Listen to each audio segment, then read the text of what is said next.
Hello everyone. तो आज हम करने जा रहे हैं क्लास 12th का chapter the Mughal school of miniature painting. Introduction.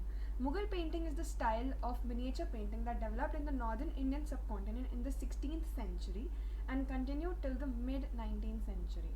सो जो मुगल पेंटिंग का स्टाइल है मिनिएचर पेंटिंग जो है, बिकॉज ये पेंटिंग ज़्यादातर सीरीज़ में ही होती थी, एक टॉपिक होता था एंड उसकी पूरी सीरीज़ बन के बाइंड होती थी। तो ये डेवलप हुआ था नॉर्दर्न इंडियन सब कॉन्टिनेंट में एंड स्टार्ट हुआ था 16th सेंचुरी में और कंटिन्यू हुआ था मिड 19th सेंचुरी तक। It is known for its sophisticated techniques and diverse range of subjects and themes. The Mughals were patrons of various art forms. Every Mughal successor, based on his taste and preferences, contributed towards enhancing the status of art. Calligraphy, painting, architecture, bookmaking, book illustration projects, etc. तो जितने भी Mughal successors थे उन सब का एक unique style होता था और यूनिक टेस्ट एंड प्रेफरेंसेस होती थी। फॉर एग्जांपल, अकबर के टाइम पे portraits were very famous and Shahjahan के टाइम पे architecture was very famous.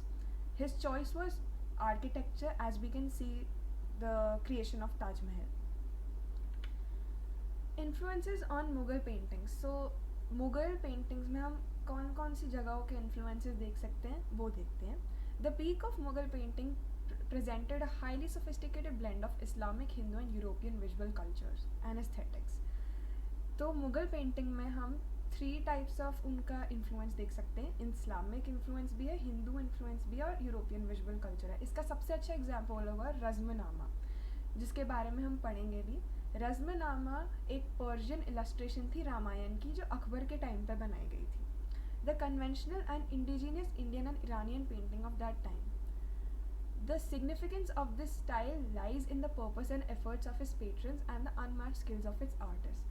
So जितने भी आर्टिस्ट थे मुगल एरा के, वो उनकी स्किल्स अनमैच थी। As we can see in the front of the screen कि इनके बॉर्डर्स भी बहुत डिटेल्ड होते थे, कारपेट्स भी जो बनाते थे वो भी बहुत डिटेल्स होते थे।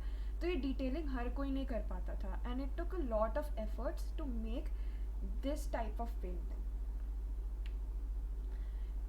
The Mughal atelier consisted of calligraphers, painters, gilders, and minders. Paintings recorded and documented significant events, personalities, and interests of the emperors. These were meant to be seen by the royals only. The paintings were made to suit the sensitivity of the royals or often made as intellectual stimulation. The paintings were a part of manuscripts and albums. Mughal atelier में calligraphers, painters, gilders and minders सब थे and calligraphy was a very important part because उनके बहुत सारे word of art, जैसे बाबर के time पे word of art was very famous, तो इस हिसाब से बनाया जाता था। And there were binders who binded all this calligraphies and also the paintings and made it into a series. And ये जितनी भी डॉक्यूमेंटेशन होती थी वो सिर्फ रॉयल फैमिली को ही अलाउड थी देखनी, हर कोई उसको नहीं देख सकता था। The pre-Mughal and parallel indigenous schools of paintings in India had their strong distinct style, aesthetics and purpose. The indigenous Indian style emphasized on flat perspective, strong use of lines, vivid color palettes and bold modeling of figures in architecture. The Mughal style offered substantially and finesse, portrayed almost three-dimensional figures and created optical reality. The royal court scenes, portraits, depiction of accurate flora and fauna were some of the favorite themes of the Mughal artists. Thus, the Mughal painting ushered in a new style and sophistication to the Indian arts of that time. जो pre Mughal and parallel indigenous schools थे हमारे, जैसे Rajasthani schools of art and वो सब उसी की तरह था, बट मुगल स्कूल में जो था वो गोल्ड कलर का ज़्यादा यूज़ होता था, बॉर्डर्स गोल्ड कलर के ज़्यादा यूज़ होते थे एंड उसमें स्ट्रॉन्ग लाइंस होती थी। मॉडल्स को बहुत ज़्यादा बोल्ड बनाया जाता था, मतलब ब्लैक कलर की बोल्ड लाइंस यूज़ की जाती थी आईज में and everything.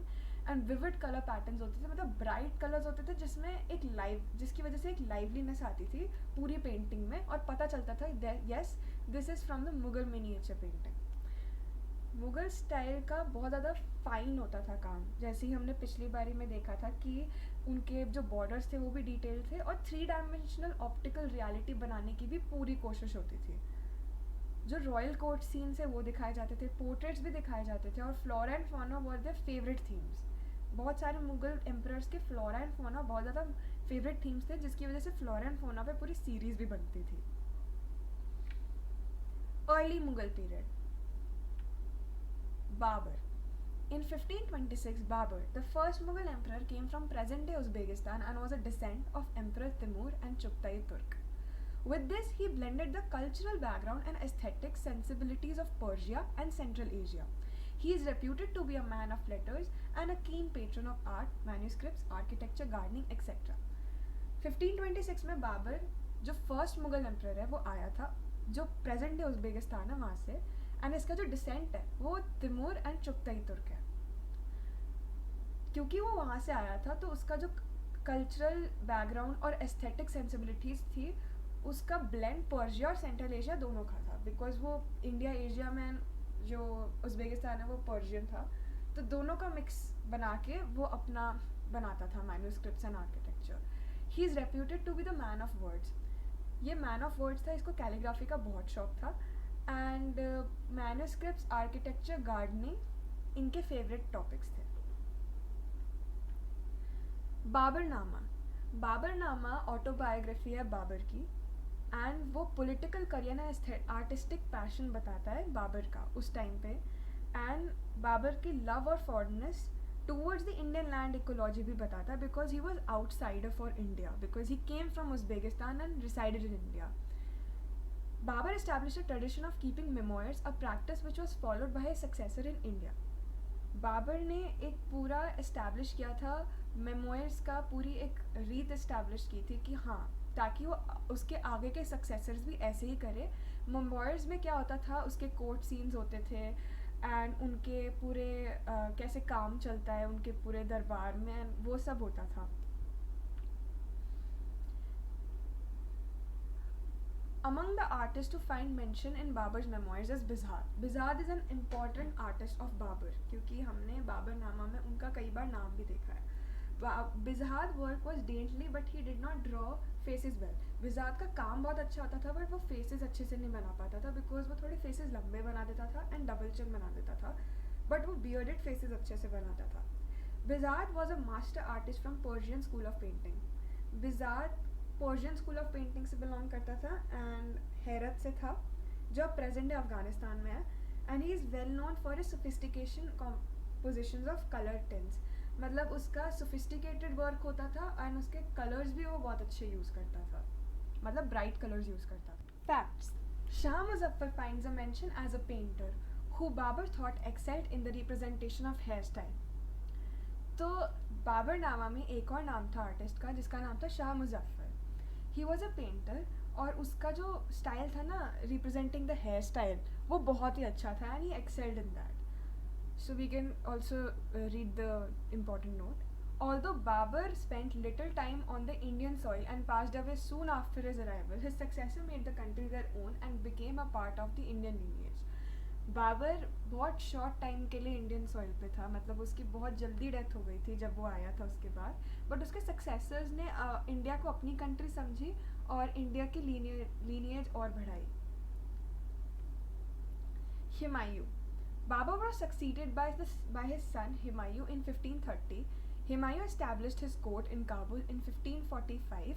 Humayun increasingly identified himself with a political and cultural agenda for his dynastic empire that was eclectic and assimilative. So Babur जो था वो succeed हुआ था Humayun. Humayun was his son in 1530 and Humayun established his court in Kabul in 1545. जो उसने अपना court establish किया था वो 1545 में किया था. हुमायूं अपने आप को एक पॉलिटिकल एंड कल्चरल एजेंडा एक डिफाइन करता था in his dynastic empire. Impressed by the artists and with an ambition to recreate such art workshops in India, Humayun brought back with him the master artists when he regained power in India. He invited two Persian artists, Mir Sayyid Ali and Abd us Samad, to establish a studio in his court and carry out royal paintings. Babur बहुत ज़्यादा impress था artist से and उसका एक ambition था कि arts workshop होनी चाहिए इंडिया में, और उसने दो मास्टर आर्टिस्ट को पावर दी थी जो थे मीर सैयद अली एंड अब्द उस समद. निगार खाना. ही फाउंड द निगार खाना पेंटिंग वर्कशॉप एज उसका बहुत ज़्यादा एम्बिशन था कि हमारे इंडिया में एक पेंटिंग वर्कशॉप होनी चाहिए, तो उसका नाम उसने निगार खाना रखा था, which was also part of his library, और वो उसकी लाइब्रेरी का भी पार्ट था. Not much is known about the size and the composition of Humayun's workshop in India. उसका साइज़ और कॉम्पोजिशन के बारे में तो इतना कुछ पता नहीं है. However it is known that he started the project of illustration of Hamzanama that was continued by his son and successor Akbar. तो उसने हमजानामा का एक पूरा प्रोजेक्ट निकाला था जो बाद में अकबर ने कंप्लीट किया था. Akbar. The tradition and fascination for painting started by Humayun was carried forward by his illustrious son Akbar. Abul Fazl, the court historian of Akbar, writes about Akbar's passion for art. So Akbar succeeded Humayun. Akbar was the son of Humayun, and he succeeded in 1556 and to 1605. And Abul Fazl was the historian of Akbar. और अकबर के बारे में, अकबर के passion for art के बारे में वो बहुत कुछ लिखता था. Akbar believe to be suffering from dyslexia, a condition where a person finds difficulty in reading. तो बहुत ज़्यादा बार कहा जाता था कि अकबर एक डिसलेक्सिक है. डिसलेक्सिया एक ऐसी बीमारी होती है जिसमें इंसान वर्ड्स को ठीक से पढ़ नहीं पाता है. Let great emphasis on illustration of manuscripts. तो इसी वजह से मैन्यूस्क्रिप्ट्स की इलस्ट्रेशन बनाता था, पेंटिंग इलस्ट्रेशंस बनाता था. It was under his patronage that several seminal projects of translation and illustration of manuscripts were carried out. इसके टाइम पे सबसे ज़्यादा illustration बनाई गई थी हर manuscript की.